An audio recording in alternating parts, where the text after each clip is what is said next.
And given that, you know, there's still going to be some of the same folks around after this election as before, I mean, what about that really is going to change? Obviously, you're not blaming the current mayor for that. Pardon me? Obviously, you're not blaming the current mayor for that. So, I mean, what's really going to change as far as what the council does to make that better? Well, we're going to have to wait till November to see where we're at in November and take stock of what we've got and where we are as a council. And I think it would be a good idea after November for the council to sit down in some kind of a retreat or some kind of a strategy session to get to know each other. We did see some personal attacks against one councilman in particular during the whole Marina Center tussle. As mayor, do you see it as your responsibility to nip that in the bud, or conversely, do you see it as your responsibility to let the public speak their piece during public comment?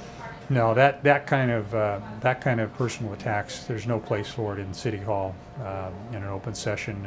If they want to do that with a letter to the editor or a phone call or something like that, that's their business. But it has no business at an open meeting in City Hall. And if I were mayor, that kind of stuff would be stopped very quickly. Now you did vote with the 3-2 majority to implement campaign finance reform. Pretty much the same law Arcata's had in the books, thanks to a citizen initiative almost 20 years ago, putting a $500 cap on the level of individual contributions. Do you think that's going to be effective in curbing the influence of big money in city politics? Well, it's a start. I've pledged to do that in my campaign between now and November, not to accept anything more than $500 donations. And we've got to do something to try to bring down the cost of elections. Right.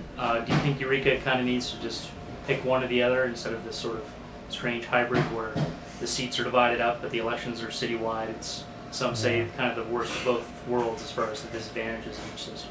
Yeah, I certainly am not in favor of the true ward system. You take away your chance to vote for 4 other council members by doing that. And we're not, this city is not big enough that we have separate areas of the town that are so much different than each other. I certainly wouldn't be opposed to an at-large election, for instance, like Arcata has, but a true ward system is not something that would be good for the city of Eureka. And in my talking to people within the city, I think most people agree to that. That alone is a killer as far as that trying to implement something like that. But there are changes like an at-large election that would make sense for the city of Eureka, and we might look at that in the coming years. One extra question occurred to me. Redevelopment, of course, the state has been trying to raise local government redevelopment funds. There's back and forth in the courts over that.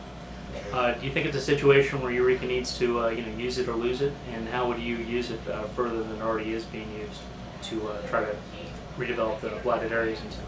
Well, it's more than just try. They're taking the redevelopment money. They've taken a big chunk already, and they're planning to take more next year. So redevelopment is going to be limited as to what we could do because of the funds available in redevelopment are not there like they used to be.